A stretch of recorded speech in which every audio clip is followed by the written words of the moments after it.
Hi, this is Alexander Gottwald, and today I want to share some insights on the chart of the Independence Day this year for the United States of America. Well, first of all, let's look at the ascendant, which is a very powerful point. It's at the end of Scorpio, so this is usually a place where an energy is sort of, coming to an end. And it's showing all symptoms of this coming to an end. It's already a little weak and but stubborn in clinging to what it's determined to do. And Scorpio has a lot to do with being stubborn, with being righteous, with being, clinging to power, clinging to power that's based on being violent, being bullying others. And so this is a lot what politics of the United States are about these days.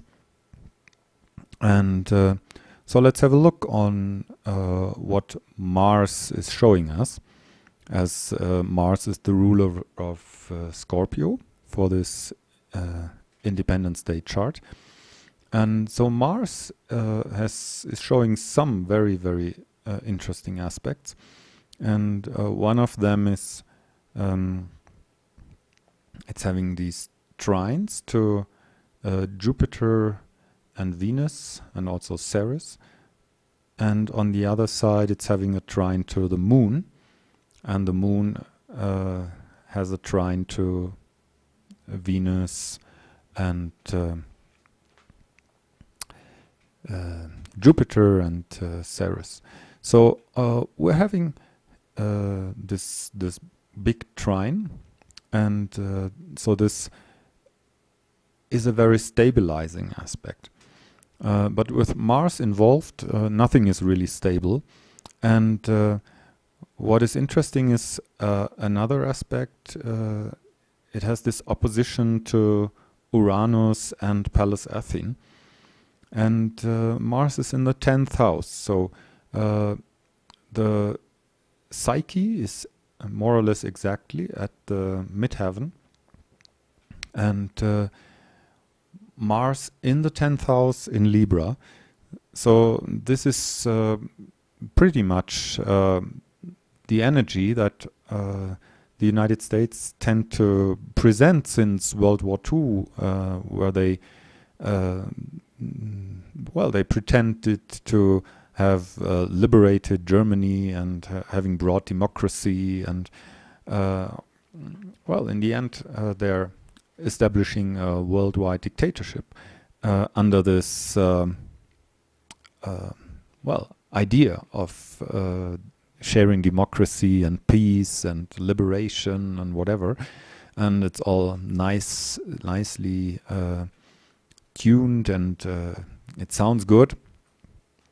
And for speeches in the United Nations, this is of course something nice. And so Libra is about being diplomatic, but being diplomatic doesn't mean to be truthful.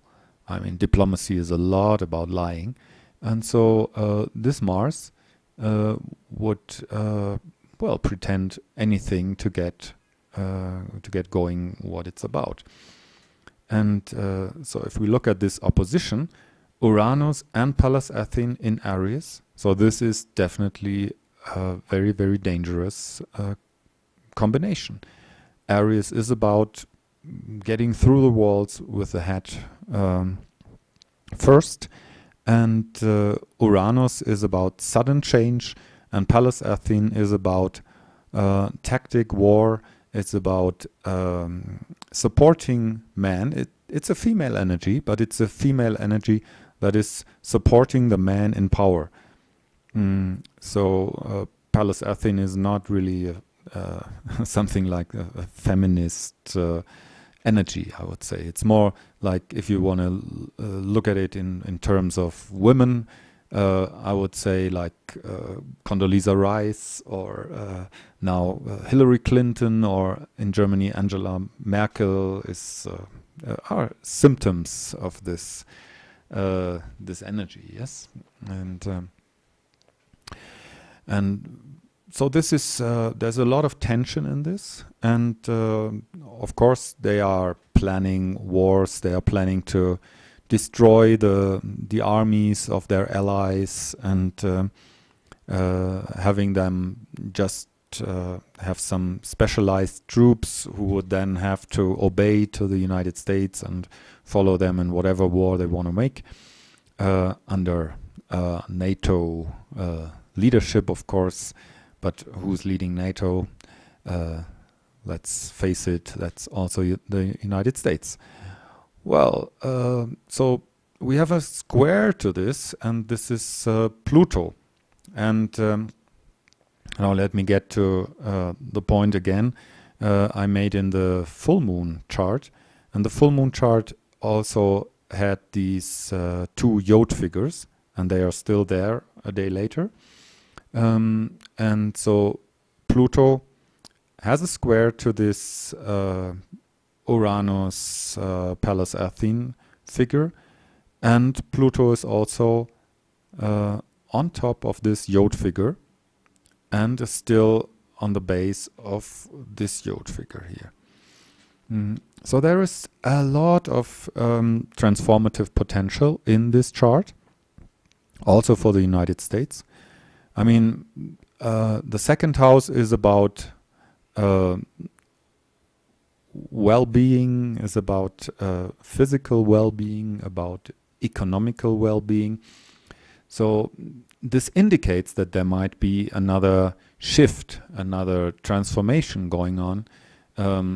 Either they would want to take away more money from the people, like having another bank crash and bail out another banks, but of course it shows also this this yearning, sorry, in the American people, that they want a transformation in this economical system. And with Mercury in the 9th house, and Venus, Jupiter, Ceres in the 7th house, it's very likely that people are trying to get more power back to themselves, that they want to grow their own food, which would be indicated here in the Ceres thing, and also reflect on the position of America in the world, which would be Mercury in the 9th house. And so this Pluto here can stand for a lot of severe and serious changes in the economical situation. And also, as this Pluto is on the basis of this other yod, and this Pluto has this sextile here with Chiron, and on top we find this Mercury in the 9th house. So there is a lot of healing, changing going on in this basic economical attitude, and there will be lots of new insights, so for the American public from this. Okay, well, I hope this was helpful. Okay, let's have a look at the Sun for 1 second. The Sun, of course, represents a lot in the chart, and it represents the behavior. And so the behavior is related a lot to the ascendant, as it is also in a water sign, and and it's in the 8th house, which represents Scorpio as well. So it's about the heritage of the American people, and this heritage should be well, living in freedom and being pioneers for the world and not suppressing the world, right? And so this is about feeling into the soul of America. And I guess this will be pondered by many, many people these days. And here we have two squares from the sun, and we have an opposition to Pluto, which of course strengthens also this yod-figure Pluto is involved in, and this transformative power that is coming directly from the heart of the American people. And this square here to Uranus and Pallas Athene, and this square to Saturn, it shows that there is a lot of tension going on inside America, and a lot of struggle about getting things resolved and making the best out of it. And this chart shows that there is an opportunity to have those energies come to the surface that want change, and that show that it's not possible to go on like this. All right. Thanks for watching, and see you next time. And if you like to use this power of this Independence Day chart, well, feel free to get your free attunement and maybe join us in our Reiki school. Bye bye. See you then.